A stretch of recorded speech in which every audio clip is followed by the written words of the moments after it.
श्रीमद्भगवद गीता अध्याय 18 श्लोक 4, 5, 6। तो चौथे श्लोक से शुरू करते हैं। संबंध। पीछे के 2 श्लोकों में दार्शनिक विद्वानों के 4 मत बताने के बाद अब भगवान आगे के 3 श्लोकों में पहले त्याग के विषय में अपना मत बताते हैं। निश्चयं शृणु मे तत्र त्यागे भरत सत्तम, त्यागो ही पुरुष व्याघ्र त्रिविधा संप्रकीर्तितः। हे भरतवंशियों में श्रेष्ठ अर्जुन, तू संन्यास और त्याग इन दोनों में से पहले त्याग के विषय में मेरा निश्चय सुन, क्योंकि हे पुरुष श्रेष्ठ, त्याग 3 प्रकार का कहा गया है। इससे पहले व्याख्या करने जा रहे हैं। प्रातः स्मरणीय, प्रातः वंदनीय, परम श्रद्धेय, प्रेम तत्व प्राप्त महापुरुष पूज्य महाराज श्री स्वामी राम सुखदास जी महाराज जी, उनके ग्रंथ साधक संजीवनी से महाराज जी के पावन चरणों में अनंतानंद दंडवत नमन करते हुए महाराज जी के आशीर्वाद से व्याख्या शुरू करते हैं। इस श्लोक की व्याख्या करने से पूर्व कल हमने जो 2 श्लोक किए थे, दूसरा और तीसरा, उसका थोड़ा सा सार भाव देख लेते हैं। तो कल के श्लोकों का जो अर्थ था वो ये था, श्री भगवान बोले कई विद्वान काम्य कर्मों के त्याग को संन्यास समझते हैं और कई विद्वान संपूर्ण कर्मों के फल के त्याग को त्याग कहते हैं, और कई विद्वान ऐसा कहते हैं कि कर्मों को दोष की तरह छोड़ देना चाहिए, और कई विद्वान ऐसा कहते हैं कि यज्ञ, दान और तप रूप कर्मों का त्याग नहीं करना चाहिए। तो ये विद्वानों की बात बताई है भगवान ने, अपनी नहीं बता रहे, क्योंकि पहले जो लोग कहते हैं उसकी फिर अपनी बात बताएंगे। तो ये सारी बातें अधूरी हैं, ये 4 बातें बताई हैं, इसमें चारों ही अधूरी हैं। तो उसी की व्याख्या महाराज जी कर रहे हैं कि क्यों अधूरी हैं और भगवान का इसके बारे में क्या मत है, वो तो आगे के श्लोकों में विस्तार से आएगा। अभी यहाँ थोड़ा थोड़ा बताया है, तो पहले इसको थोड़ा सा समझ लेते हैं ताकि आगे वाले श्लोकों के लिए एक भूमिका बन जाए। ये हम रोज ही 18वें अध्याय में ऐसे ही किया करेंगे, प्रतिदिन थोड़ा सा पीछे का देख लिया करेंगे, ताकि एक तारतम्य बन जाए और उसका रिवीजन भी हो जाए और बात अच्छी तरह से समझ में आ जाए। दार्शनिकों के उपयुक्त 4 मतों में क्या क्या कमियां हैं और उनकी अपेक्षा भगवान के मत में क्या क्या विलक्षणताएं हैं, इसका विवेचन इस प्रकार है। नंबर 1, तो पहली जो लाइन है वो है काम्यानाम कर्मणाम न्यासम संन्यासम। संन्यास के इस पहले मत में केवल काम्य कर्मों का त्याग बताया गया है। काम्य कर्म बताए थे कल कि हमारा मान सम्मान हो जाए, प्रसिद्धि, पुत्र, धन मिल जाए, मन की हो जाए, हमारे जैसा हम चाहते हैं वैसा वैसा हो जाए, इष्ट की प्राप्ति हो जाए, मतलब ये चीज़ों की प्राप्ति के लिए जो इष्ट है, मतलब इष्ट मतलब परमात्मा नहीं, मतलब ये मान सम्मान, प्रसिद्धि, पुत्र, धन, मनचाही हो जाए, इसकी प्राप्ति के लिए जो कर्म किए जाते हैं, और रोग मिट जाए, आफत मिट जाए, कर्जा दूर हो जाए आदि अनिष्ट की निवृत्ति के लिए जो अनुष्ठान किए जाते हैं वे सब काम्य कर्म कहलाते हैं। तो पहली लाइन में लिखा है कि विद्वान कहते हैं कि काम्य कर्मों का त्याग कर देना चाहिए। महाराज जी कहते हैं परंतु इसके अलावा भी नित्य, नैमित्तिक आदि आवश्यक कर्तव्य कर्म बाकी रह जाते हैं, जिसके बारे में भी कल बताया जा चुका है। 2 लगा के लिख के नीचे दिया हुआ है, तो वो कल बता चुके हैं, वैसे थोड़ा सा चलो बता देते हैं। नैमित्तिक कर्म वो होते हैं देश, काल, परिस्थिति आदि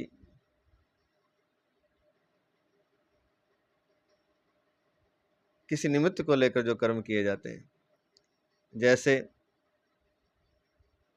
गंगा प्रयाग में जाकर जो शास्त्र विहित कर्म किए जाते हैं वे देशकृत हो गए, और काल, एकादशी, पूर्णिमा आदि को जो किए जाते हैं वे कालकृत, और पुत्र के उत्पन्न होने या विवाह या मृत्यु, तो ये परिस्थितिकृत नैमित्तिक कर्म है। तो एक तो ये रह गए काम्य कर्मों के अलावा, और दूसरे नित्य कर्म है, जैसे जो दैनिक दिनचर्या है। दिनचर्या तो अलग है, नित्य कर्म होते हैं, सुबह दोपहर शाम संध्या गायत्री आदि का जो करना होता है ब्राह्मणों के लिए विशेष तौर से। तो काम्य कर्मों का त्याग कर दें तो ये संन्यास हो जाएगा, ऐसा विद्वान कहते हैं। लेकिन महाराज जी कहते हैं कि इसके अलावा भी नित्य नैमित्तिक आदि आवश्यक कर्तव्य कर्म बाकी रह जाते हैं। इसके अलावा आवश्यक कर्तव्य कर्म भी है, क्योंकि 5 बताए थे ना, तो काम्य कर्म का तो बता दिया, आवश्यक कर्तव्य कर्म भी है, खेती व्यापार नौकरी। तो खाली काम्य कर्मों के त्याग से संन्यास कैसे हो जाएगा? अतः यह मत पूर्ण नहीं है। क्यों नहीं? क्योंकि इसमें ना तो कर्तृत्व का त्याग बताया, अर्थात कर्तापन के विमान का त्याग बताया, और ना ही स्वरूप में स्थिति बताई। बस खाली कर्मों का, काम्य कर्मों का त्याग कर दे तो ये बात अधूरी है। परंतु भगवान के मत में कर्मों में कर्तृत्वाभिमान नहीं रहता और स्वरूप में स्थिति हो जाती है। जैसे इसी अध्याय के 17वें श्लोक में आएगा, जिसमें अहंकृत भाव नहीं है और जिसकी बुद्धि कर्म फल में लिप्त नहीं होती, ऐसा कहकर कर्तृत्वाभिमान का त्याग बताया है। जिसमें अहंकृत भाव नहीं और जिसकी बुद्धि कर्म फल में लिप्त नहीं होती, अर्थात जिसमें अहंकार नहीं है और फल में जो लिप्त नहीं है, वो कर्तापन के अभिमान से मुक्त होता है। और उसके लिए ऐसा लिखा है 17वें श्लोक में इसी अध्याय के, कि अगर वह संपूर्ण प्राणियों को मार दे तो भी न मारता है न बंधता है, ऐसा कहकर स्वरूप में स्थिति बताई है। तो भगवान का तो मत ये है, लेकिन ये विद्वानों का जो मत है उसमें और भगवान के मत में क्या अंतर है वो बता दिया। खाली काम्य कर्मों की त्याग की बात नहीं, वो तो कह रहे कर्म चाहे वो मृत्यु वाला कर्म भी कर दे, अर्थात किसी को मार भी दे, अगर अहंकार नहीं है और फल में लिप्त नहीं है तो भी वो कर्म से नहीं बंधेगा, उसकी स्वरूप में स्थिति हो जाती है।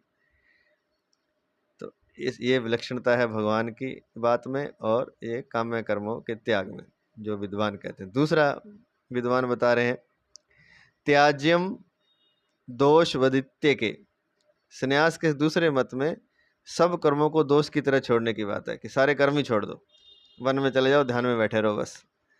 परंतु संपूर्ण कर्मों का कोई त्याग कर ही नहीं सकता, महाराज जी कहते हैं, और कर्म मात्र का त्याग करने से जीवन निर्वाह भी नहीं हो सकता। एक तो संपूर्ण कर्मों का त्याग नहीं, क्योंकि सोना जागना उठना खाना पीना नहाना धोना ये तो पड़ेगा, मल मूत्र त्याग करना भी पड़ेगा, तो ये भी कर्म ही है। तो एक तो संपूर्ण कर्मों को कोई त्याग नहीं कर सकता, और फिर कर्म मात्र का अगर त्याग कर देगा तो जीवन निर्वाह कैसे करेगा? मतलब खेती व्यापार भी नहीं करेगा तो फिर भोजन कहाँ से मिलेगा उसको, जिएगा कैसे वो? तो जीवन निर्वाह नहीं होगा। तो ये संन्यास का दूसरा मत जो विद्वानों ने बताया है कि सारे कर्मों को दोष की तरह छोड़ दें, ये भी अधूरा है। इसलिए भगवान ने नियत कर्मों का स्वरूप से त्याग करने को राजस तामस त्याग बताया है। तो जो नियत कर्म है उनका जो त्याग कर देता है, ये वास्तविक त्याग नहीं है, ये तो वन में बैठ गया सब कुछ छोड़ करके, तो ये राजस तामस त्याग है।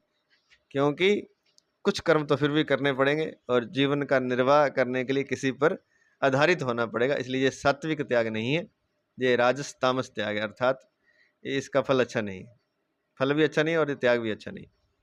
नंबर 3, सर्व कर्म फल त्यागम। त्याग के इस पहले मत में केवल फल का त्याग बताया,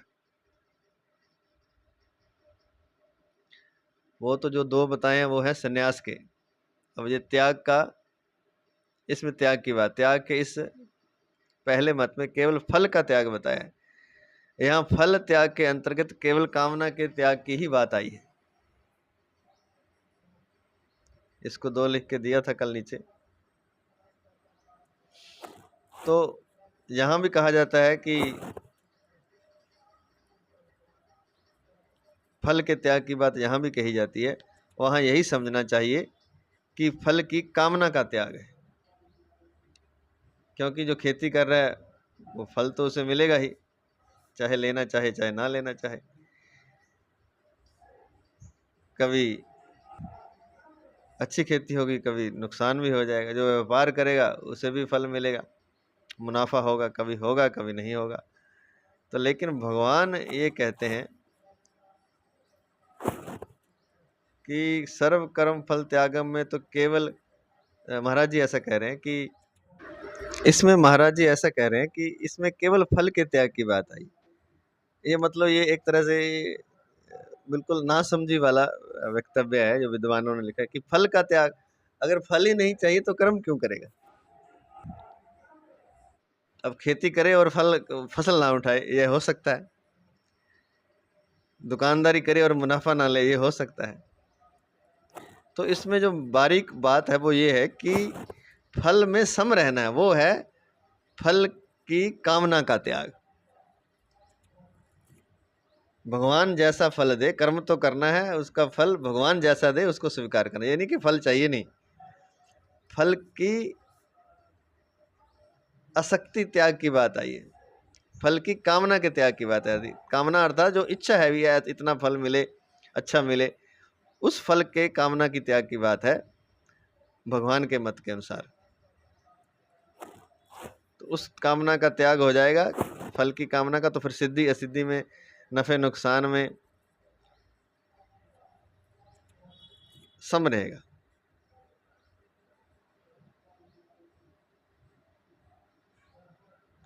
सिद्धि और असिद्धि में सम रहने का तात्पर्य है कर्म फल में ममता आसक्ति न करना अथवा कर्म फल से अपना संबंध न जोड़ना। तो महाराज जी कहते हैं कि यहाँ फल त्याग के अंतर्गत केवल कामना के त्याग की ही बात आई है।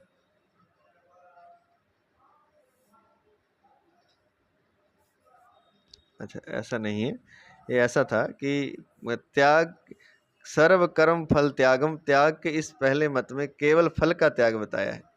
यहाँ फल त्याग के अंतर्गत केवल कामना के त्याग की ही बात आई है। ममता आसक्ति के त्याग की बात इसके अंतर्गत नहीं ले सकते, क्योंकि ऐसा लेने पर दार्शनिकों और भगवान के मतों में कोई अंतर नहीं रहेगा। भगवान कहते हैं केवल फल की कामना का त्याग नहीं करना, ममता और आसक्ति का भी त्याग करना है, जो कि फल में होती है। तो भगवान का मत तो ये है, भगवान के मत में कर्म की आसक्ति और फल की शक्ति दोनों के ही त्याग की बात आई है।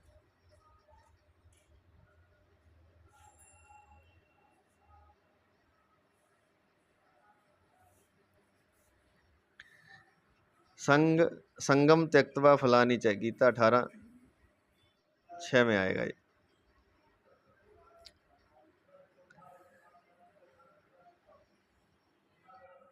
तो जो बात हमने बोली है वो सही है। हमें यही समझ में आया है कि विद्वान तो कहते हैं कि कर्म के फल का त्याग कर दो, लेकिन कर्म फल का त्याग कैसे हो सकता है? ये तो हो ही नहीं सकता, क्योंकि नियम है कि प्रत्येक कर्म फल के रूप में परिणित होता है, बदल जाता है। परिणाम उसका फल, कोई भी कर्म फल तो आएगा ही आएगा, परिणाम तो आएगा। जैसे कोई खेती करता है तो वह अनाज का त्याग कैसे करेगा? व्यापार करता है तो मुनाफे का त्याग करे, कैसे करेगा? तो ये तो बात अधूरी है। पूरी बात ये है, जो कि भगवान का मत होएगा आगे चलकर, ये दार्शनिकों का मत है कि फल का त्याग कर दो, लेकिन फल का त्याग अधूरा है। फल की कामना का त्याग करना, जब फल की कामना का त्याग कर देंगे तो जो फल आएगा, अच्छा बुरा, अनुकूल प्रतिकूल, सिद्धि असिद्धि, उसमें सम रहेगा वो। और समता ही लाना चाहते हैं, जो सारी जो इतनी जो उठा पटक है वो इसलिए था कि समता आ जाए, सिद्धि सिद्धि में सम हो जाए। अर्थात कर्म फल में ममता आसक्ति ना करना, कर्म फल में कोई ममता आसक्ति ना रहे, अथवा कर्म फल से अपना संबंध ना जोड़े, तो मुक्त हो जाएगा। ममता आसक्ति के त्याग की बात इसके अंतर्गत नहीं ले सकते, क्योंकि ऐसा लेने पर दार्शनिकों और भगवान के मतों में कोई अंतर नहीं रहेगा। तो ये अधूरा है। और अगर इसमें लेते हैं हम ममता आसक्ति की बात, कि फल का त्याग मतलब फल की कामना का, फल की ममता आसक्ति का त्याग है, तो ऐसा नहीं ले सकते, क्योंकि ऐसा लेने पर दार्शनिकों और भगवान के मत में कोई अंतर नहीं रहेगा। तो यहाँ यही कहा है कि फल का त्याग करना है, लेकिन वस्तुतः क्या है, फल की कामना का त्याग करना है। भगवान के मत में कर्म की आसक्ति और फल की आसक्ति दोनों के ही त्याग की बात है, तब यह बात पूरी होती है। केवल फल के त्याग से बात पूरी नहीं होती, और फल का त्याग कोई कर ही नहीं सकता। खेती करेगा तो अनाज थोड़ी छोड़ देगा, व्यापार करेगा तो मुनाफा थोड़ी छोड़ देगा। तो भगवान में के मत में कर्म की आसक्ति और फल की आसक्ति दोनों के ही त्याग की बात आई है। कर्म की आसक्ति भी छोड़नी है कि ये कर्म वो कर्म इस तरह से मिले, इस तरह से हो, और फल की आसक्ति भी छोड़नी है।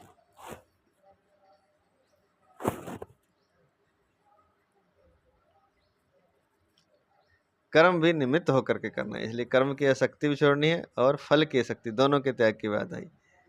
संगम त्यक्त्वा फलानि च, ये 18वें अध्याय के 6ठे श्लोक में और विस्तार से आ जाए। इसी अध्याय के 6वें श्लोक में विस्तार से आ जाए। चौथा बताया था, यज्ञ दान तपः कर्म न त्याज्यम। त्याग अर्थात कर्म योग के दूसरे मत में, दो मत इसमें त्याग के हैं, दो मत संन्यास के हैं। तो संन्यास के दो बता दिए, त्याग का एक बता दिया, ये त्याग का दूसरा मत है। तो त्याग के अर्थात कर्म योग के इस दूसरे मत में त्याग ही कर्म योग है। कर्म योग के इस दूसरे मत में यज्ञ दान और तप रूप कर्मों का त्याग न करने की बात है।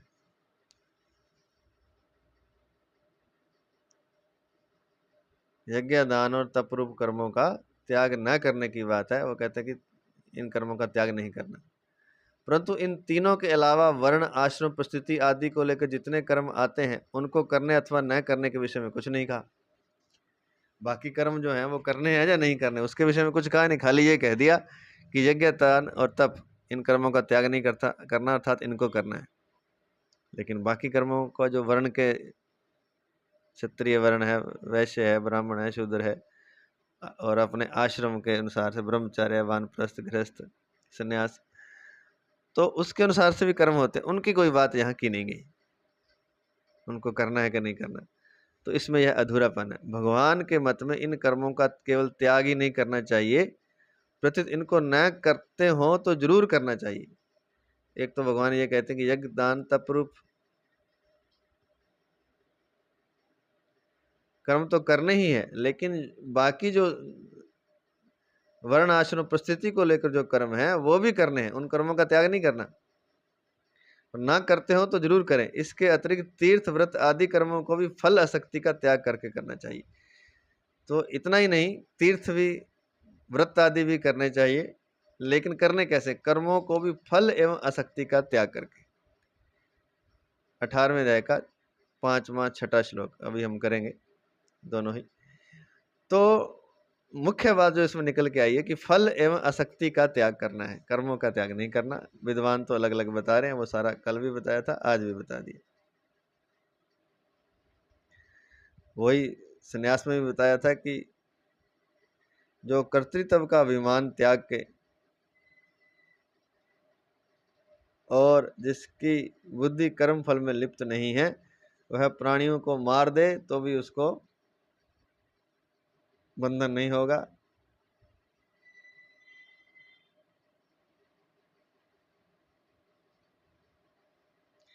तो भी वह मार कर भी नहीं मारने वाला है। वो मतलब निर्लिप्त है। वो प्राणियों को मारा लेकिन तो भी मारने वाला नहीं है, और न ही वह बंधता है, ऐसा कहकर स्वरूप में स्थिति बताई है। तो ये बात है,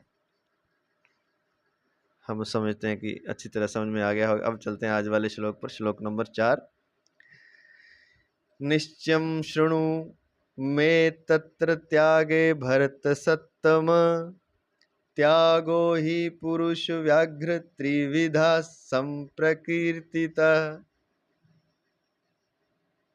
संप्रकीर्तितः। त्यागो हि पुरुष व्याघ्र त्रिविधा संप्रकीर्तितः। हे भरतवंशियों में श्रेष्ठ अर्जुन, तो संन्यास और त्याग, इन दोनों में से पहले त्याग के विषय में मेरा निश्चय सुन, क्योंकि हे पुरुष श्रेष्ठ, त्याग 3 प्रकार का कहा गया। तो प्रश्न जो पूछा है अर्जुन ने पहले श्लोक में कि त्याग तत्व और संन्यास दोनों को अलग अलग जानना चाहता हूं। तो पहले कहते हैं तो त्याग के विषय में सुन मेरे से। भगवान कहते हैं त्याग 3 प्रकार का कहा गया है। त्रिविधा संप्रकीर्तितः। व्याख्या। इस श्लोक के पूर्वार्ध की व्याख्या के रूप में भगवान ने 5वें और 6ठे श्लोक में अपना मत बताया है।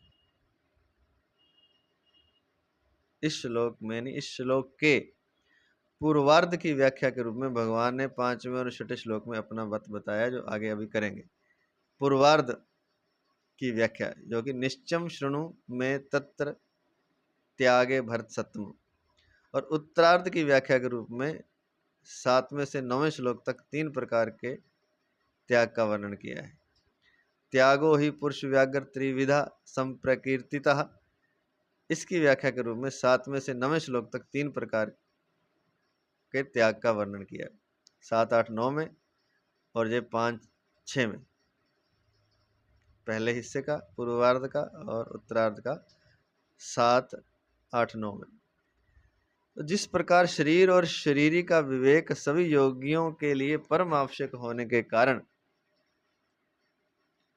भगवान ने उसका वर्णन गीता में सबसे पहले दूसरे अध्याय के 11वें से 30वें श्लोक तक किया है, उसी प्रकार फल की कामना और कर्म की आसक्ति का त्याग सभी योगियों के लिए अत्यंत आवश्यक होने के कारण यहाँ भगवान त्याग का वर्णन सबसे पहले आरंभ करते हैं। तो कहते हैं कि शरीर और शरीरी का विवेक,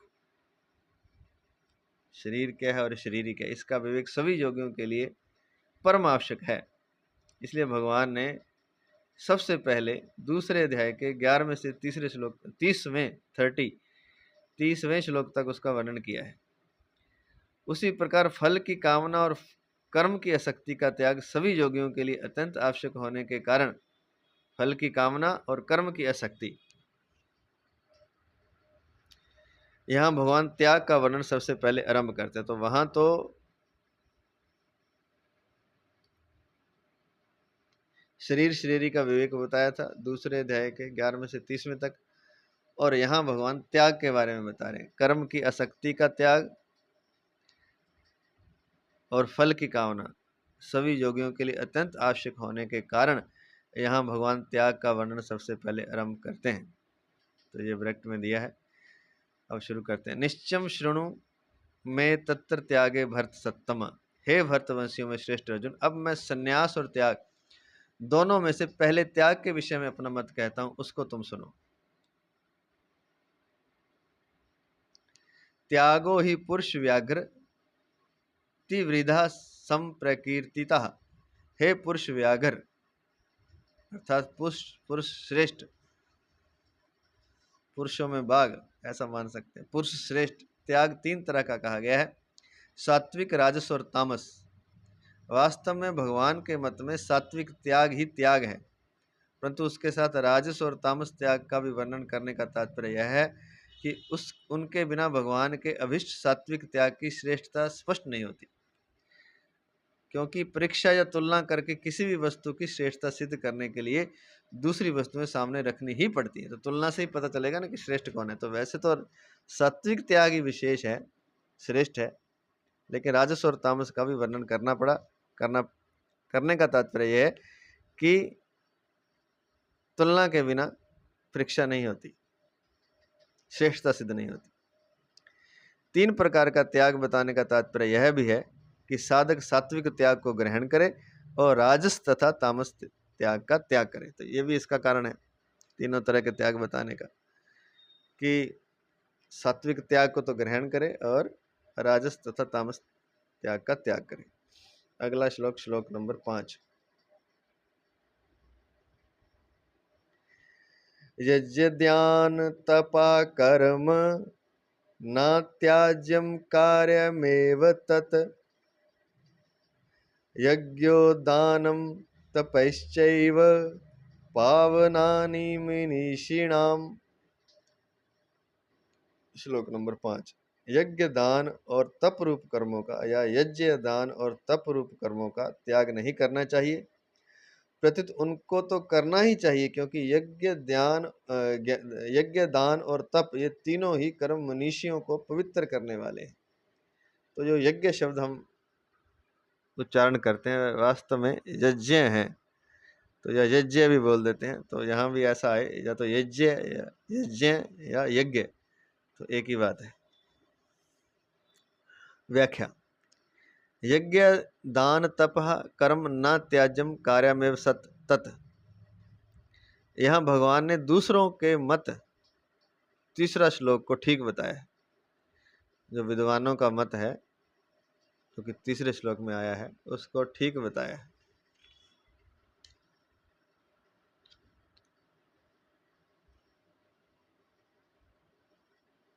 वहां आया था यज्ञ दान तपा कर्म न त्याज्यमिति चापरे, और यहाँ है यज्ञ दानम, सॉरी, यहाँ है यज्ञ दान तप कर्म न त्याज्यम, तो लगभग सेम ही शब्द है, कार्यमेव तत्। तो यहाँ भगवान ने दूसरों के मत अर्थात तीसरे श्लोक को ठीक बताया है। भगवान कठोर शब्दों से किसी के मत का खंडन नहीं करते। आदर देने के लिए भगवान दूसरे के मत का वास्तविक अंश ले लेते हैं और उसमें अपना मत भी शामिल कर देते हैं। ये भी बहुत ये विशेष बात है भगवान की, और हम सबको भी ग्रहण करनी चाहिए। किसी का जो मत है उसको काटना नहीं चाहिए, कोई बात किसी की उसको काटना नहीं चाहिए, कठोर शब्दों में तो बिल्कुल नहीं, कभी किसी की बात का खंडन नहीं करना चाहिए। लेकिन अपनी बात बताने के लिए उसमें कुछ जोड़ दिया जाए, जैसे भगवान ने यहाँ दूसरे के मत का वास्तविक अंश ले लिया और उसमें अपना मत शामिल कर दिया। यहाँ भगवान ने दूसरे के मत के अनुसार कहा कि यज्ञ दान और तप रूप कर्म छोड़ने नहीं चाहिए। इसके साथ भगवान ने अपना मत बताया कि इतना ही नहीं, प्रत्युत उनको न करते हो तो जरूर करना चाहिए। कार्यमेव तत्, यज्ञ दान तप कर्म न त्याजम कार्यमेव तत्। यज्ञ दान और तप रूप कर्मों का त्याग नहीं करना चाहिए, प्रत्युत उनको तो करना ही चाहिए, क्योंकि यज्ञ दान और तप ये तीनों ही कर्म मनीषियों को पवित्र करने वाले हैं। तो प्रत्युत उनको ना करते हो तो जरूर करना चाहिए। कार्यमेव तत्, कारण कि यज्ञ दान और तप तीनों कर्म मनुष्यों को पवित्र करने वाले हैं। यज्ञो दानम तपश्चैव पावनानि मनीषिणाम। यहाँ चैव पद का तात्पर्य है कि नित्य नैमित्तिक जीविका संबंधी शरीर संबंधी आदि जितने भी कर्तव्य कर्म है उनको भी जरूर करना चाहिए।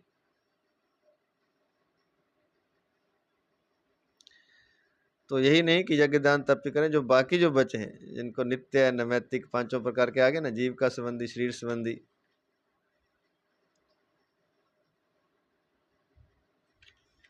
काम्य कर्म नहीं है इसमें, क्योंकि वो कामनाओं को लेकर है।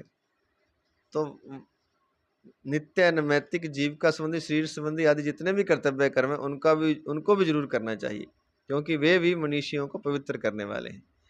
जो मनुष्य समत्व बुद्धि से युक्त होकर कर्मजन्य फल का त्याग कर देते हैं वे मनीषी हैं। समता में स्थित होकर, समत्व बुद्धि से युक्त होकर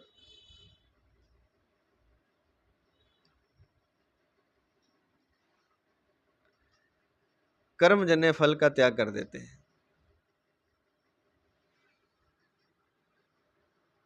कर्म से जो फल उत्पन्न होता है उसका त्याग कर देते हैं, वे मनीषी हैं। कर्मजम बुद्धियुक्ता ही फलम त्यक्त्वा मनीषिणः, गीता 2:51 में आया है। ऐसे मनीषियों को वे यज्ञादि कर्म पवित्र करते हैं, परंतु जो वास्तव में मनीषी नहीं है, जिनकी इंद्रियां वश में नहीं, अर्थात अपने सुख भोग के लिए ही जो यज्ञ दान आदि कर्म करते हैं, उनको वे कर्म पवित्र नहीं करते, प्रत्युत वे कर्म बंधन कारक हो जाते हैं। तो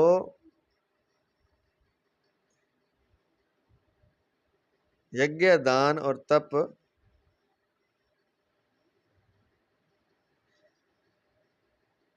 मनीषियों को पवित्र करते हैं।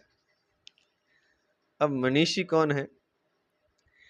मनीषी वो हैं जो समत्व में युक्त होकर कर्मजन्य फल का त्याग कर देते, वो समता में स्थित होकर अर्थात कर्मजन्य फल की कामना का त्याग कर देते हैं। क्योंकि कल बताया, आज भी बताया कि जहां भी फल का त्याग मतलब फल की कामना का त्याग, ऐसा नहीं कि फल का ही त्याग कर देते हैं। फल का त्याग कर देंगे तो फिर कर्म करने की आवश्यकता नहीं। तो फल जो मिल जाए, इसका मतलब ये होता है, फल की कामना का त्याग का मतलब होता है फल जो मिल जाए उसे स्वीकार करेंगे, उसमें बुद्धि को सम रखेंगे। तो जो मनुष्य समत्व बुद्धि से युक्त होकर कर्मजन्य फल का त्याग कर देते हैं, अर्थात कर्मों से जो फल मिला उसकी कामना का त्याग कर देते, फल का त्याग नहीं करते, कामना का, अर्थात फल में सम रहते हैं, वे मनीषी हैं। कर्मजम बुद्धि युक्ता ही फलम त्यक्त्वा मनीषिणः, वे मनीषी हैं। ऐसे मनीषियों को वे यज्ञादि कर्म पवित्र करते हैं, यज्ञ दान तप। परंतु जो वास्तव में मनीषी नहीं है, जो यज्ञ दान तप इसलिए करते हैं कि सुख भोग मिल जाए, क्योंकि इंद्रियां उनकी वश में नहीं है, तो वो यज्ञ दान तप अपने सुख भोग के लिए करते हैं, विषयों की प्राप्ति के लिए करते हैं, तो उनको ये कर्म पवित्र नहीं करते, बल्कि ये कर्म बंधन कारक हो जाते हैं। तो जिन्होंने कर्म से उत्पन्न फल की कामना का त्याग कर दिया है, अर्थात जो कर्म द्वारा जो फल मिलेगा उसमें जो सम रहेंगे, सिद्धि सिद्धि में समता का जिन्होंने अपने भीतर भाव उत्पन्न कर लिए, जो समता में स्थित हो गए, उन्हीं को ये यज्ञ दान तप कर्म शुद्ध करते हैं। जो मनुष्य समत्व बुद्धि से युक्त होकर कर्मजन्य फल का त्याग कर देते हैं, वे मनीषी हैं। कर्मजम बुद्धि युक्ता ही फलम त्यक्त्वा मनीषिणः। और दूसरों के लिए तो ये बांधने वाले हैं, जिनकी इंद्रियां वश में नहीं है, वो सुख भोग के लिए यज्ञ दान तप कर्म करेंगे तो उनको पवित्र नहीं करेंगे, उल्टा बंधन में डाल देंगे। इस श्लोक के पूर्वार्ध में यज्ञ दान तपः कर्म ऐसा समास युक्त पद दिया है, और उत्तरार्ध में यज्ञो दानम तपः ऐसे अलग अलग पद दिए हैं।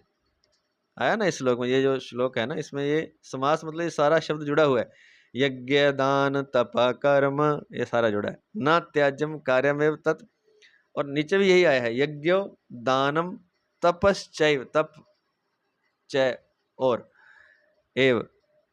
तो ये इसमें तीन अलग अलग आए हैं, ऊपर यज्ञ दान तप आया, नीचे भी, लेकिन ऊपर तो समास में इकट्ठे आए हैं, समास के रूप में समास युक्त पद आया है, नीचे अलग अलग आए हैं। उत्तरार्थ में यज्ञ दान तप ऐसे अलग अलग पद दिए हैं। इसका तात्पर्य है कि भगवान ने समास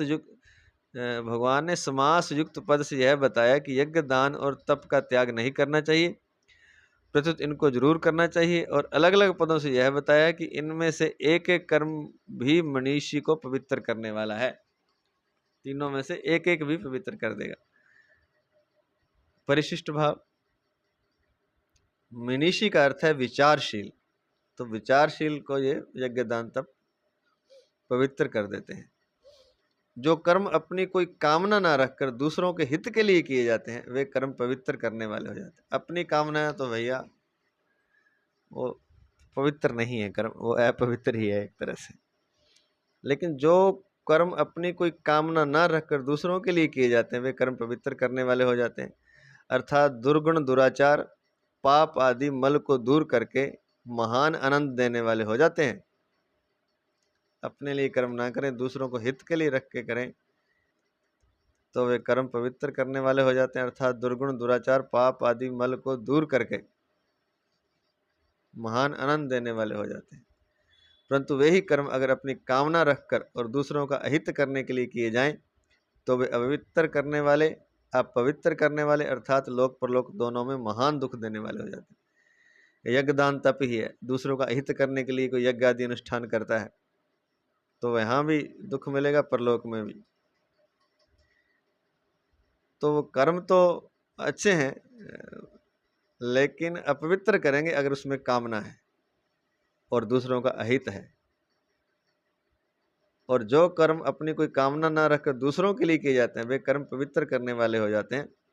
अर्थात दुर्गुण दुराचार पाप आदि मल को दूर करके महान आनंद देने वाले हो जाते हैं। अगर कामना को त्याग करके कोई भी आप कर्म करते हैं, अपने लिए नहीं करते, दूसरों के हित के लिए करते हैं, दूसरों के लिए करते हैं, तो वे कर्म पवित्र हैं, और इतने पवित्र हैं कि आपके जितने दुर्गुण हैं, दुराचार हैं, पाप हैं, वो सारे वो धो देते हैं। न केवल इतना करते हैं, बल्कि आनंद की प्राप्ति भी आपको करवा देते हैं। यह बहुत बड़ी बात है।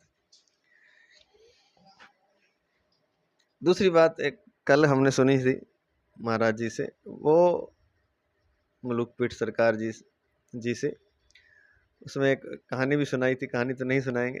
उनमें यह था कि चोरी आदि कर्म भी कई बार अगर दूसरों के हित के लिए किया जाता है तो वो भी पवित्र करने वाला हो जाता है, आनंद देने वाला हो जाता है। क्योंकि उसमें एक भक्त होता है, तो अमीर होता है, वो अपना सारा धन धीरे धीरे वो संतों आदि के भंडारों में लगा देता है महात्माओं के लिए, और धीरे धीरे फिर वो कर्ज लेने लगता है, फिर कर्ज भी नहीं मिलता तो फिर चोरी करने लगता है। किस लिए? संतों महात्माओं को भोजन कराने के लिए। तो भगवान को आकर दर्शन देना पड़ा उस व्यक्ति को। तो चोरी आदि कर्म भी पवित्र हो गया। बात यह है कि दूसरों के हित के लिए हो, लेकिन चोरी नहीं करने लग जाएं आप, ये कहने का तात्पर्य नहीं। सिर्फ बात को बताने के लिए, स्पष्टता के लिए कि कर्म की पवित्रता तभी है जब वह दूसरों के हित के लिए है। यज्ञ दान तप भी बड़े श्रेष्ठ कर्म है, लेकिन ये भी अगर दूसरों के हित के लिए या कोई कामना रखकर अपने सुख भोग के लिए किए जाते हैं तो ये अपवित्र करने वाले हो जाएंगे और लोक परलोक दोनों में महान दुख देने वाले हो जाएंगे। अब श्लोक नंबर 6।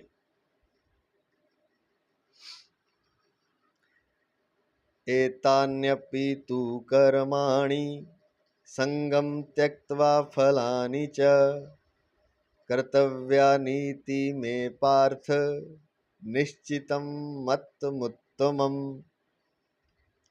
निश्चितं मत्तमुत्तमम्। हे पार्थ, इन यज्ञ दान और तप रूप कर्मों को तथा दूसरे भी कर्मों को आसक्ति और फलों की इच्छा का त्याग करके करना चाहिए। यह मेरा निश्चित किया हुआ उत्तम मत है। कोई भी कर्म करें, चाहे यज्ञ दान तप करें, चाहे दूसरे कर्म करें, भगवान कहते हैं कि फल और आसक्ति को, कर्मों की आसक्ति और फलों की इच्छा का त्याग करके करें, क्योंकि यह मेरा निश्चित किया हुआ उत्तम मत है। निश्चितम मत मुत्तमम, मत उत्तम मम उससे बना है मतम, मेरा मत है, तो उनको मत मुत्तमम बन गया उससे। तो व्याख्या, एतान्यपि तु कर्माणि से लेकर डैश डैश डैश निश्चितम मत मुत्तमम।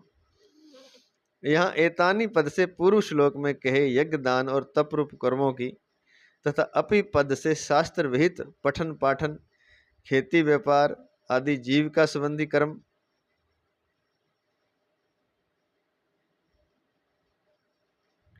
अपि का मतलब है भी, एतानी का मतलब इन, इन मतलब जो पिछले श्लोक में बताया था यज्ञ दान और तप, और अपि दूसरे भी मतलब दूसरे कौन से? दूसरे हैं अपि पद से शास्त्र विहित पठन पाठन। पठन पाठन कौन सा? जो शास्त्र विहित है, जो शास्त्रों में बताया, गलत किताबों का पढ़ना वो नहीं आएगा इसमें। पठन पाठन, खेती व्यापार आदि जीविका संबंधी कर्म, शास्त्र की मर्यादा के अनुसार खाना पीना, उठना बैठना, सोना जागना आदि शारीरिक कर्म, और परिस्थिति के अनुसार सामने आए अवश्य कर्तव्य कर्म, इन सभी कर्मों को लेना चाहिए। तो कहते हैं कि एतानी, इन कर्मों को तथा दूसरे भी कर्मों को आसक्ति और फल की इच्छा का त्याग। दूसरे कौन से? दूसरे ये बता दिए, शास्त्र विहित पठन पाठन, खेती व्यापार आदि जीविका संबंधी कर्म। खेती व्यापार भी शास्त्र विहित, जैसा शास्त्र में बताया, और शास्त्र की मर्यादा के अनुसार ही खाना पीना, उठना बैठना, सोना जागना आदि शारीरिक कर्म, और परिस्थिति के अनुसार सामने आए अवश्य कर्तव्य कर्म, सामने आए अवश्य कर्तव्य कर्म, इन सभी कर्मों को लेना चाहिए। इन समस्त कर्मों को आसक्ति और फलेच्छा का त्याग करके जरूर करना चाहिए। लेकिन करना कैसे है? आसक्ति और फल इच्छा का त्याग करके, अपनी कामना, ममता और आसक्ति का त्याग करके कर्मों को केवल प्राणी मात्र के हित के लिए करने से कर्मों का प्रवास संसार के लिए और योग अपने लिए हो जाता है। ये पहले भी बताया था, बहुत अच्छे से बताया हुआ है, फिर आज बता रहे हैं।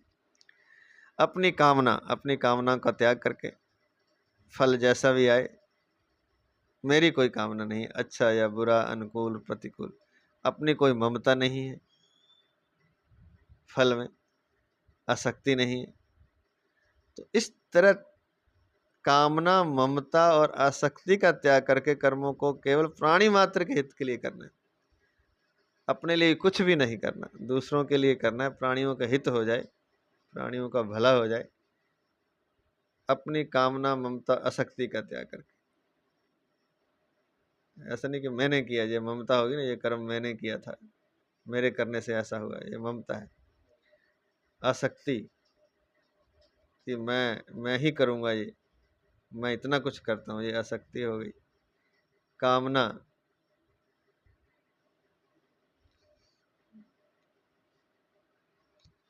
कि इसका फल ऐसा आए ही आए, ये कामना है। तो इनका त्याग करके अगर दूसरों के हित के लिए अर्थात प्राणी मात्र के हित के लिए कर्म करने से जो कर्मों का प्रवाह है, क्योंकि दूसरों के लिए कर रहे हैं तो कर्मों की जो दिशा है, जो गति है, जो प्रवाह है, वो संसार की तरफ हो जाएगा। संसार के से ही सब कुछ लिया था, संसार को ही दे दिया। कर्म आदि जो करने वाले साधन हैं जिससे कर्म किया जा रहा है, शरीर मन बुद्धि इंद्रियां धन पैसा, जो भी वस्तु व्यक्ति पदार्थ सब कुछ,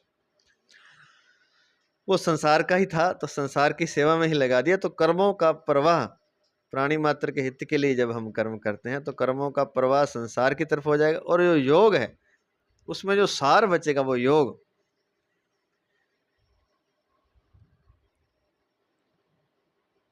एक प्रेम का भाव, एक योग का भाव बचेगा, वो अपने लिए हो जाता है। परंतु कर्मों को अपने लिए करने से कर्म बंधन कारक हो जाते हैं, अपने व्यक्तित्व को नष्ट नहीं होने देते।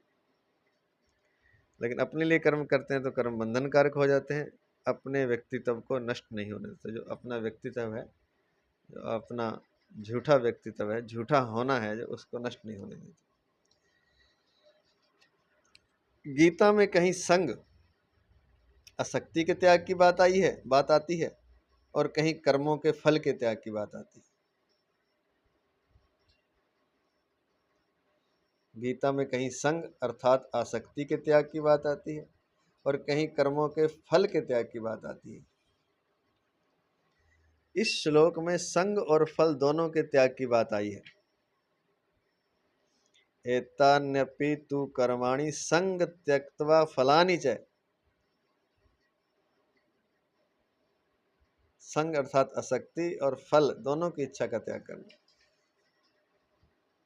इसका तात्पर्य यह है कि गीता में जहाँ संग के त्याग की बात कही है, वहाँ उसके साथ फल के त्याग की बात भी समझ लेनी चाहिए, और यहाँ फल के त्याग की बात कही है, वहाँ उसके साथ संग के त्याग की बात भी समझ लेनी चाहिए। तो ऐसा ना समझे कि यहाँ खाली संग त्याग करने की बात कही है, जैसे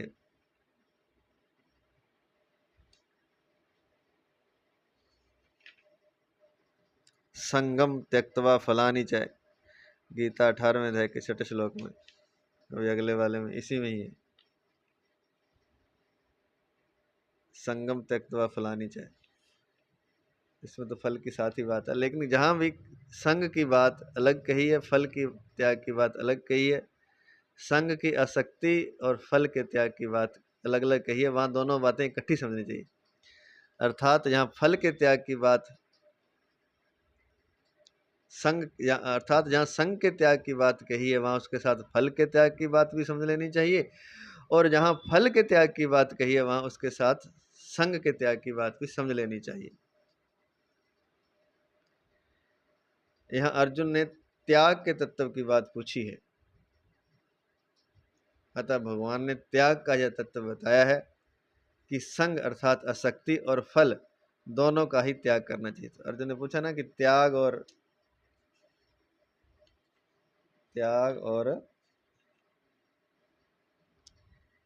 संन्यास का तत्व अलग अलग बताइए। तो त्याग की बात पहले बता रहे हैं, तो त्याग की बात के बारे में बता रहे हैं कि संग आसक्ति और फल दोनों का ही त्याग करना चाहिए, जिससे साधक को यह जानकारी स्पष्ट हो जाए कि आसक्ति न तो कर्म में रहनी चाहिए और न फल में ही रहनी चाहिए। आसक्ति न रहने से मन बुद्धि इंद्रियां शरीर आदि कर्म करने के औजारों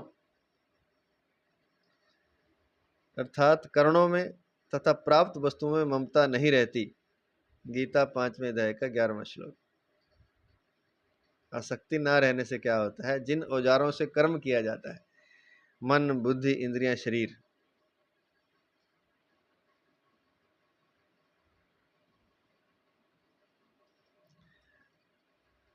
तथा प्राप्त वस्तु में ममता नहीं रहेगी आसक्ति न रहने से।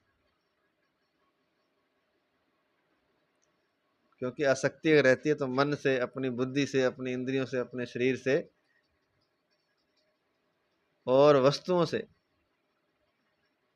ममता रहती है। ये औजार हैं काम करने के। जो वस्तुएं आपके पास हैं उससे तो कर्म करेंगे ना। धन है तो धन से कर्म होगा, और शरीर, हाथ पैर आदि, इंद्रियां, मन, इसी से तो कर्म होगा। दूसरों के हित के लिए करें चाहे अपने लिए, लेकिन जो दूसरों के हित के लिए कर्म कर रहे हैं, मतलब जो कर्म कर रहे हैं वो हित के लिए तभी होगा जब कर्म में आसक्ति ना हो, ना ही फल में हो। क्योंकि आसक्ति नहीं रहेगी तभी ममता नहीं रहेगी मन, बुद्धि, शरीर, इंद्रियां और प्राप्त वस्तुएं। ये थोड़ा सा बारीक है मामला, समझने वाला है इसको।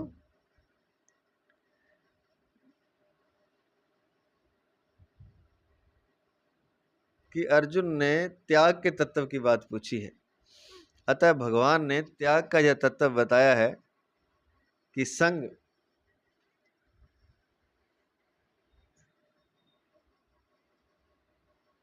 अर्थात आसक्ति और फल दोनों का ही त्याग करना चाहिए।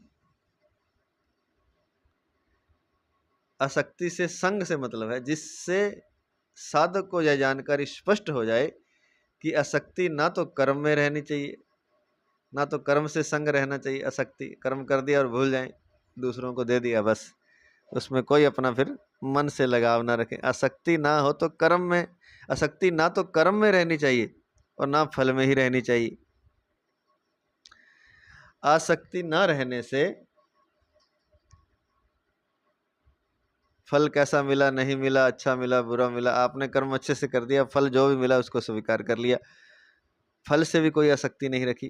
तो आसक्ति ना रहने से क्या होता है, मन, बुद्धि, इंद्रियां, शरीर आदि कर्म करने के जो औजार हैं अर्थात करण हैं, उनमें तथा वस्तुओं में ममता नहीं रहती। नहीं तो मन, बुद्धि, इंद्रियां, शरीर और जो प्राप्त वस्तुएं हैं आपके पास जिनसे कर्म किया जा रहा है उसमें ममता रहती है।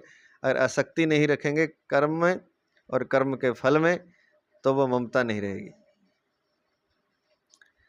संग अर्थात आसक्ति या संबंध सूक्ष्म होता है और फलेच्छा सूक्ष्म होती है। संग अर्थात आसक्ति या संबंध सूक्ष्म होता है और फलेच्छा स्थूल होती है। संग या आसक्ति की सूक्ष्मता वहां तक है, यहाँ चेतन स्वरूप ने नाशवान के साथ संबंध जोड़ा है। ये बहुत सूक्ष्म बात है। जय हो, जय हो, जय हो। संग या आसक्ति की सूक्ष्मता वहां तक है जहां चेतन स्वरूप ने नाशवान के साथ संबंध जोड़ा है, वहीं से आसक्ति पैदा होती है जिससे जन्म मरण आदि सब अनर्थ होते हैं। संग कहाँ शुरू होता है, आसक्ति कहाँ से? जब से हमारे चेतन स्वरूप ने मन, बुद्धि, इंद्रियां आदि के साथ और प्राप्त वस्तुओं से जब से संबंध जोड़ा तभी से ये संग और आसक्ति है। वहीं से आसक्ति पैदा होती जिससे जन्म मरण आदि सब अनर्थ होते हैं। उसी आसक्ति से ये जन्म मृत्यु के अनर्थ आदि होते हैं, दुख भोगता है जीव।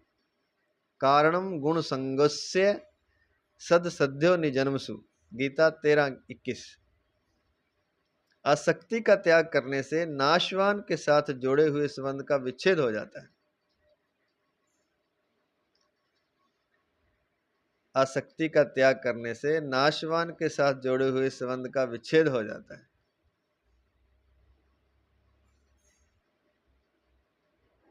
और स्वतः स्वाभाविक रहने वाली असंगता का अनुभव हो जाता है। तो ये बात है। इस विषय में एक और बात समझने की है कि कई दार्शनिक इस नाशवान संसार को असत्य मानते हैं, क्योंकि यह पहले भी नहीं था और पीछे भी नहीं रहेगा। इसलिए वर्तमान में भी यह नहीं है जैसे स्वप्न। कई दार्शनिकों का यह मत है कि संसार परिवर्तनशील है, हरदम बदलता रहता है, कभी एक रूप नहीं रहता, जैसे अपना शरीर। तो कई तो असत मानते हैं जैसे स्वप्न, इसलिए वर्तमान में भी नहीं है क्योंकि स्वप्न है। कई कहते बदलता रहता है जैसे अपना शरीर। कई यह मानते हैं कि परिवर्तनशील होने पर भी संसार का कभी अभाव नहीं होता, प्रत्युत तत्व से सदा रहता है। जैसे जल, जल ही बर्फ बन जाता है, कभी बादल बन जाता है, कभी भाप और कभी परमाणु रूप से हो जाता है, पर वास्तव में वह मिटता नहीं। तो ऐसा ही कहते हैं कि संसार का कभी अभाव नहीं होता, हालांकि परिवर्तनशील है, ऐसा कुछ मानते हैं। जैसे जल, जल ही बर्फ, बादल, भाप और परमाणु रूप से हो जाता है, पर स्वरूप से वह मिटता नहीं।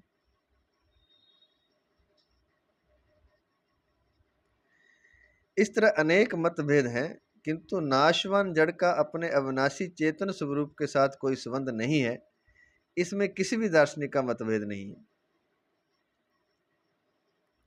नाशवान जड़ है, उसका अपने अविनाशी चेतन स्वरूप के साथ कोई संबंध नहीं है, इसमें किसी भी दार्शनिक का मतभेद नहीं है। संगम त्यक्तवा पदों से भगवान ने उसी संबंध का त्याग कहा है।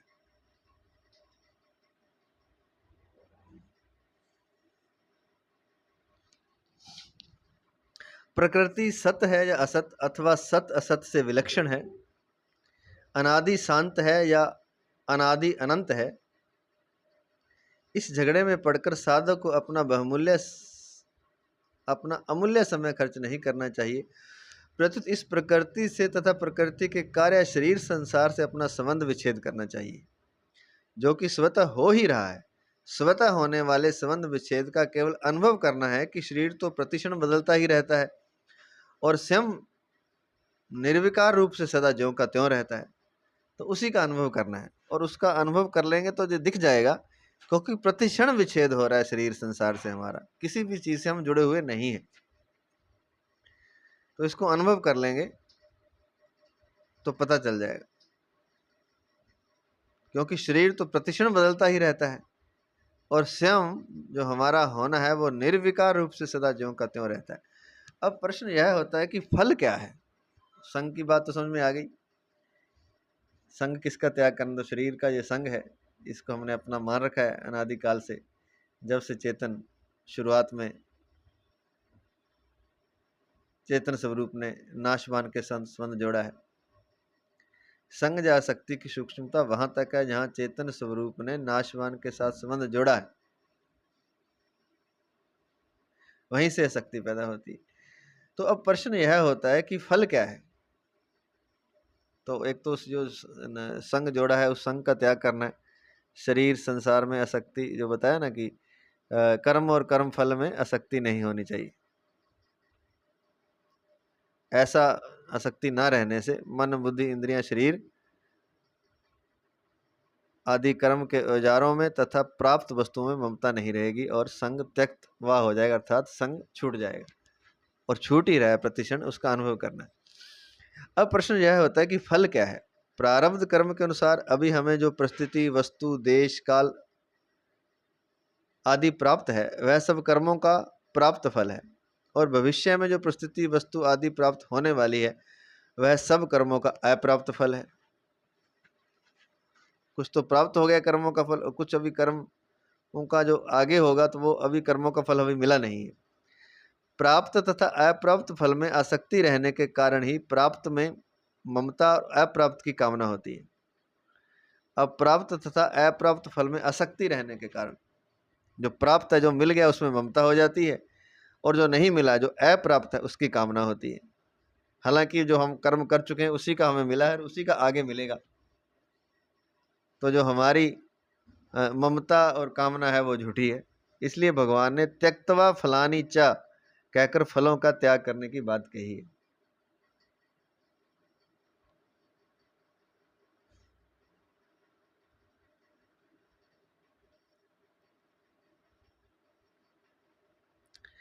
इसलिए भगवान ने त्यक्तवा फलानी चा कहकर फलों का त्याग करने की बात कही है। स्टार लिख के दिया है नीचे, त्यक्तवा फलानी चा को। यहाँ फलानी शब्द में बहुवचन देने का तात्पर्य है कि सकाम भाव से कर्म करने वालों में बहुत से फलों की इच्छा होती है। बहुशाखा हयंताश्च बुद्ध्यो व्यवसायी नाम, गीता 2:41। वे इस लोक में सुख, आराम, मान सम्मान, यश, प्रतिष्ठा आदि चाहते हैं और परलोक में स्वर्ग आदि की प्राप्ति चाहते हैं। भगवान के मत में इन सभी फलों की इच्छाओं का त्याग है, इसलिए बहुवचन आया। तो एक बात समझ में आ गई कि जो अभी हमें मिला हुआ है वो हमारे कर्मों का प्राप्त फल है, और जो हमें नहीं मिला, कर्म तो हम वो कर चुके हैं, लेकिन वो भविष्य में मिलेगा, वो अप्राप्त फल है। लेकिन हम क्या गलती करते हैं कि प्राप्त तथा अप्राप्त फल में आसक्त हो रहने के कारण प्राप्त में ममता और अप्राप्त की कामना होती है, जो कि असत्य है, झूठ है। क्योंकि कर्म हम कर चुके हैं, उसी के अनुसार हमें मिला और उसी के अनुसार मिलेगा। हमारी ममता कामना से कुछ नहीं होने वाला। इसलिए भगवान ने त्यक्त्वा फलानि च कहकर फलों का त्याग करने की बात कही। फल अपने आप मिल जाएगा, जो कर्म कर चुके हैं वैसा मिल जाएगा। इसलिए फल का त्याग कर दें, अर्थात फल की कामना का त्याग कर दें।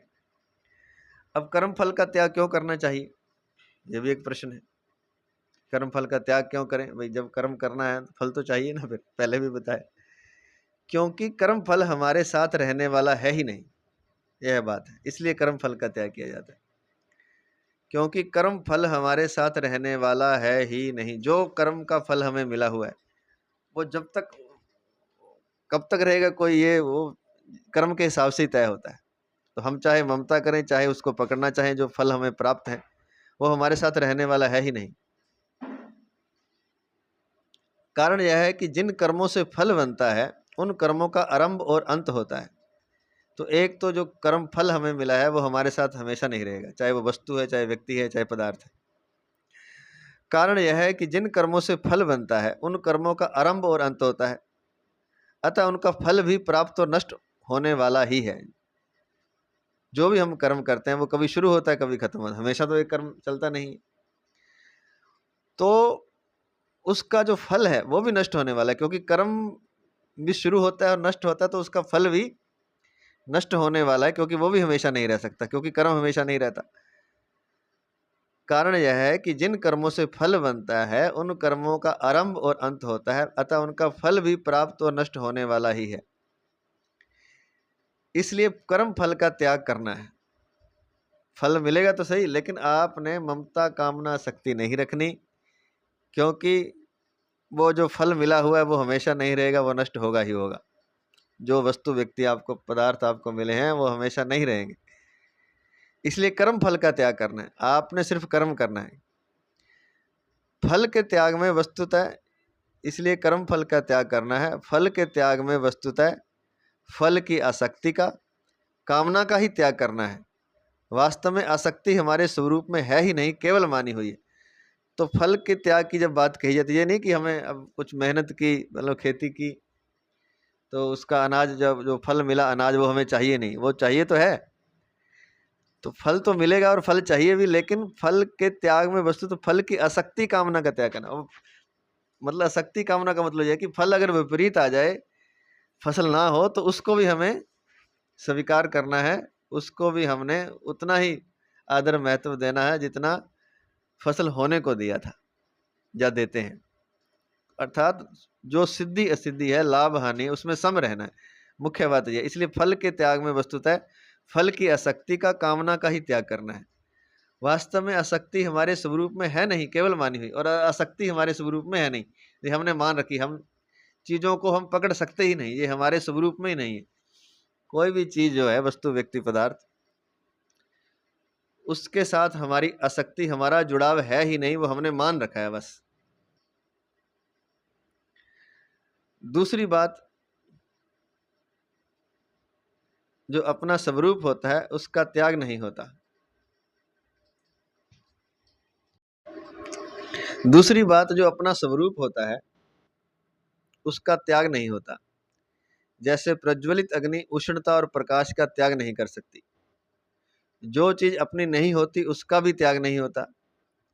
जैसे संसार में अनेक वस्तुएं पड़ी हैं, परंतु उनका हम त्याग करें ऐसा कहना भी नहीं बनता, क्योंकि वे वस्तु हमारी है ही नहीं। मैं कह दूं कि मैंने रेलवे स्टेशन का त्याग कर दिया, दूसरों को दे दिया, वो तुम्हारा है ही नहीं, तुम दे कैसे दोगे। तो एक तो जो हमारी चीज नहीं उसको हम दे नहीं सकते, एक जो हमारी है वो हमारी ही रही, उसका त्याग नहीं हो सकता। जैसे आग अपनी उष्णता का त्याग नहीं कर सकती, इसलिए त्याग उसी का होता है जो वास्तव में अपना नहीं है,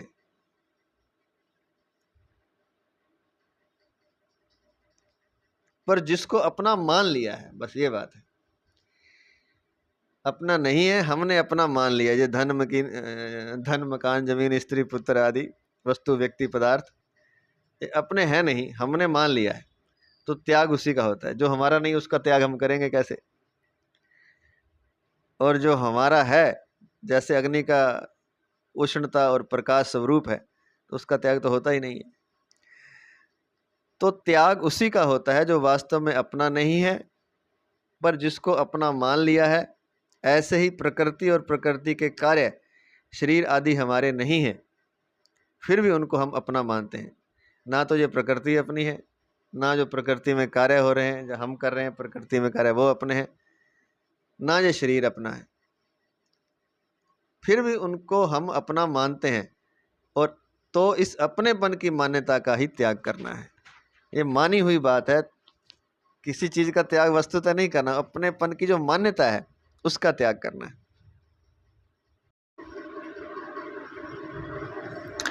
मनुष्य के सामने कर्तव्य रूप से जो कर्म आ जाए उसको फल और आसक्ति का त्याग करके सावधानी के साथ तत्परता पूर्वक करना चाहिए।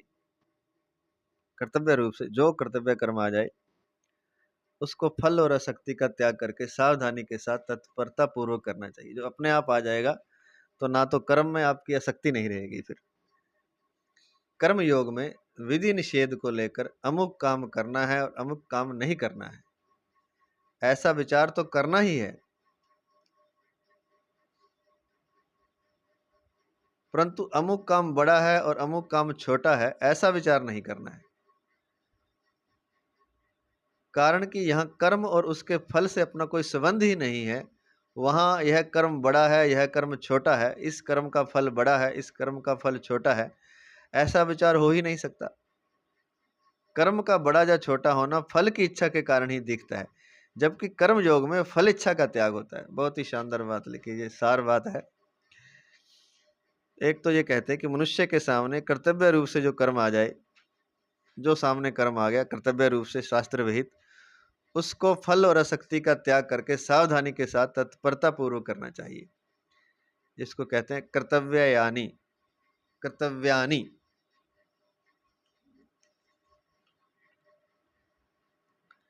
आया ना, कर्तव्य नीति में पार्थ निश्चितम मत मुत्तमम, इसी श्लोक में आया है।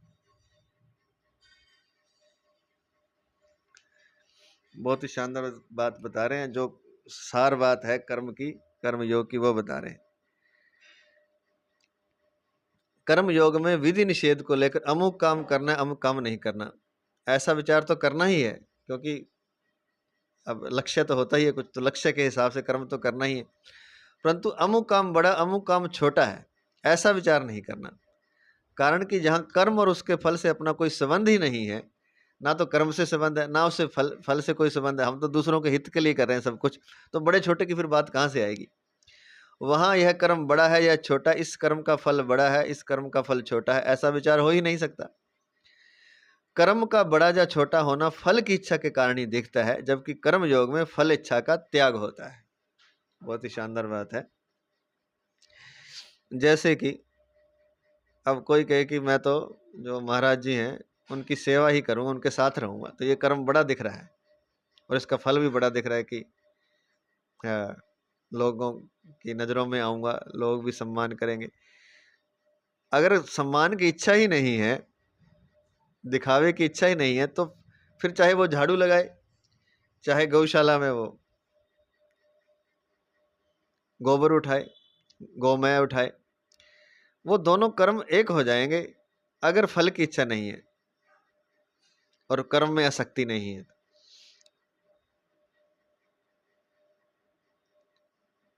कर्म का बड़ा या छोटा होना फल की इच्छा के कारण ही दिखता है, जबकि कर्म योग में फल इच्छा का त्याग होता है। तो इसलिए या तो गुरु जो आज्ञा दे दे वो माना जाता था, कि जो भी गुरु कह दें तो उसमें कर्म में फिर आसक्ति है ही नहीं, गुरु ने कह दिया तो अपनी आसक्ति क्या है, वो करना है। और गृहस्थ में रहते हैं अगर हम, तो एक लक्ष्य बनाकर कर्म किया जाता है कि अमुक काम करना है, लेकिन उसमें भी कर्म से और उसके फल से कोई संबंध नहीं है। अगर हम कर्म योगी हैं तो कर्म छोटा बड़ा फिर होता नहीं कुछ, ना ही उसका फल छोटा बड़ा होता है। झाड़ू लगाना भी, मतलब झाड़ू लगाना सामने आ गया, मान ली झाड़ू लगाने वाली है, तो वो झाड़ू लगाने लग जाए कोई, देखने में छोटा कर्म है, लेकिन अगर फल और कर्म के प्रति आसक्ति नहीं है तो ये छोटा बड़े नहीं रहे, क्योंकि ये योग बन जाएगा। कर्म अपने आप में ही एक क्रिया है, जो क्रिया है वही योग है, अगर उसकी फल इच्छा नहीं है, कर्म के प्रति आसक्ति नहीं है। तो ये बात समझ में आ गई होगी, फिर से सुन लें। अमुक काम करना है, अमुक काम नहीं करना, ऐसा विचार तो करना ही है, परंतु अमुक काम बड़ा है और अमुक काम छोटा है, ऐसा विचार नहीं करना। कारण कि जहाँ कर्म और उसके फल से अपना कोई संबंध ही नहीं है, वहाँ यह कर्म बड़ा है, यह कर्म छोटा है, इस कर्म का फल बड़ा है, इस कर्म का फल छोटा है, ऐसा विचार हो ही नहीं सकता। कर्म का बड़ा या छोटा होना फल की इच्छा के कारण ही दिखता है, जबकि कर्म योग में फल इच्छा का त्याग होता है। आगे चलते हैं। कर्म करना राग पूर्ति के लिए भी होता है और राग निवृत्ति के लिए भी। कर्म योगी राग निवृत्ति के लिए अर्थात करने का राग मिटाने के लिए ही संपूर्ण कर्तव्य कर्म करता है।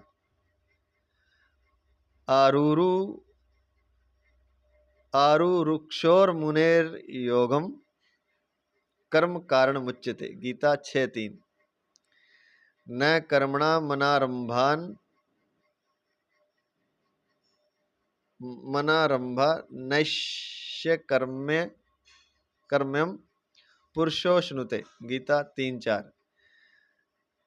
अपने लिए कर्म करने से करने का राग बढ़ता है, इसलिए कर्मयोगी कोई भी कर्म अपने लिए नहीं करता, प्रत्युत केवल दूसरों के हित के लिए ही करता है।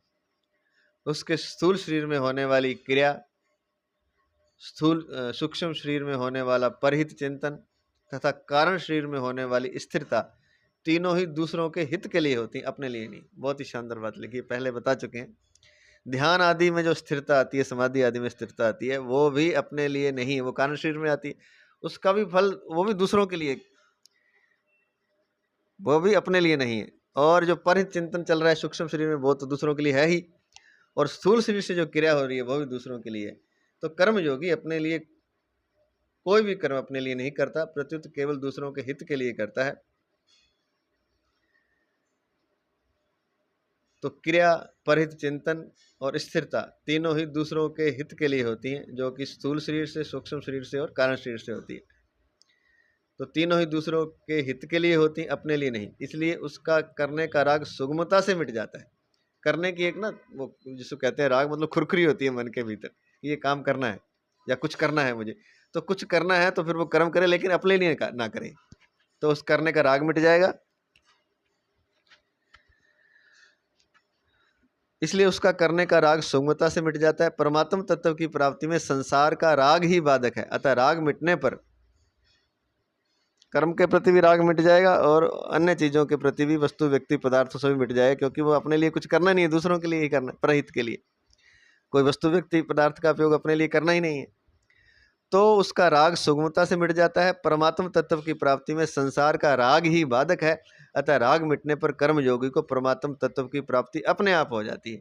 गीता 4th अध्याय का 38वां श्लोक। अगर ऐसा करते रहे, वो सारे कर्म दूसरों के लिए करे, अपने लिए कुछ भी ना करे, और ना कर्म के प्रति राग आसक्ति आदि रखे, ना फल के प्रति, तो अपने आप ही वो परमात्म तत्व में स्थित हो जाएगा। क्योंकि संसार का राग है, संसार से जो प्रेम है, संसार से आसक्ति है, संसार से कुछ लेना है, वही बाधक है। वही जब छूट जाएगा, क्योंकि परहित के लिए जब वो कर्म करेगा तो फिर ये राग छूट जाएगा। राग छूट गया तो मुक्त हो जाएगा, परमात्म तत्व की प्राप्ति हो जाएगी। कर्तव्य शब्द का अर्थ होता है जिसको हम कर सकते हैं तथा जिसको जरूर करना चाहिए, और जिसको करने से उद्देश्य की सिद्धि जरूर होती है, वो होता है कर्तव्य। उद्देश्य वही कहलाता है जो नित्य सिद्ध और अनुत्पन्न है, अर्थात जो अनादि है, जिसका कभी विनाश नहीं होता। ये उद्देश्य नहीं है कि धन कमा ले, क्योंकि धन तो विनाश होने वाला है। असली उद्देश्य क्या है? असली उद्देश्य है वही होता है जो नित्य सिद्ध हो और अनुत्पन्न हो, जो कहीं उत्पन्न ना हो और ना कभी विनाश हो, अर्थात जो अनादि है और जिसका कभी विनाश नहीं होता। तो उद्देश्य कौन सा होता है? ये तीन चीजें, एक तो नित्य सिद्ध जो हमेशा से है, और जो अनुत्पन्न है अर्थात जिसका अर्थात जो अनादि है और जिसका कभी विनाश नहीं होता।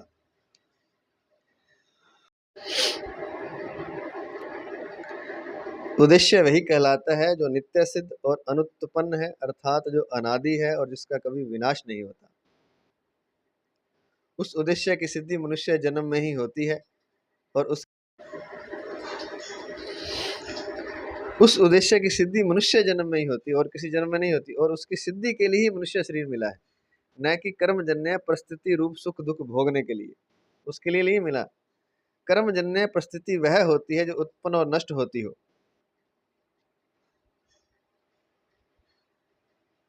वह परिस्थिति तो मनुष्य के अलावा पशु पक्षी कीट पतंग वृक्ष लता नारकीय स्वर्गीय आदि योनियों के प्राणियों को भी मिलती है, जो उत्पन्न और नष्ट होती है। स्वर्ग भी उत्पन्न नष्ट होता है, मिलेगा फिर छूट जाएगा, नरक भी मिलेगा छूट जाएगा। तो वह परिस्थिति तो मनुष्य के अलावा पशु पक्षी कीट पतंग वृक्ष लता नारकीय स्वर्गीय आदि योनियों के प्राणियों को भी मिलती है।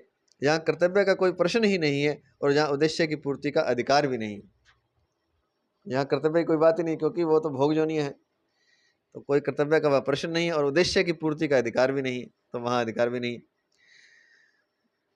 तो ये मनुष्य जन्म में ही हो सकता है जो उद्देश्य की पूर्ति, और उद्देश्य बधाई दिए जो नित्य सिद्ध जो अनुत्पन्न है। भगवान के द्वारा अपने मत को निश्चितम कहने का तात्पर्य है कि इस मत में संदेह की कोई गुंजाइश नहीं है। यह मत अटल है, अर्थात यह किंचन मात्र भी इधर उधर नहीं हो सकता। और उत्तमम कहने का तात्पर्य है कि इस मत में शास्त्रीय दृष्टि से कोई कमी नहीं है, प्रत्युत यह पूर्णता को प्राप्त कराने वाला है। तो ये सारी बात है। परिशिष्ट भाव अंत में इस श्लोक में कर्माशक्ति और फलाशक्ति दोनों के त्याग की बात आई है। कर्माशक्ति और फलाशक्ति ही खास बंधन है, जिससे छूटने पर ही मनुष्य योगारूढ़ हो जाता है। यदा ही नेन्द्रियार्थेषु न कर्म स्वनुसज्जते डैश डैश डैश गीता 6 अध्याय का 4था श्लोक। तो कर्माशक्ति और फलाशक्ति ही बंधन है, जिसके छूटने पर मनुष्य योगारूढ़ हो जाता है। शुभ कर्म भी निष्काम भाव होने से ही कल्याण करने वाले होते हैं। अगर शुभ कर्म तो कर रहे हैं लेकिन निष्काम भाव से करें तो ही कल्याण करने वाले होते हैं। अगर निष्काम भाव ना हो तो शुभ कर्म भी बंधन कारक होते हैं। आ ब्रह्म भुवना लोकः पुनरावृत्तिनो अर्जुन, गीता 8:16। तो शुभ कर्म निष्काम भाव होने से कल्याण वाले होते हैं। अगर निष्काम भाव ना हो तो शुभ कर्म भी बंधन कारक होते हैं। आज इतना ही। जय श्री कृष्ण, जय श्री कृष्ण, जय श्री कृष्ण।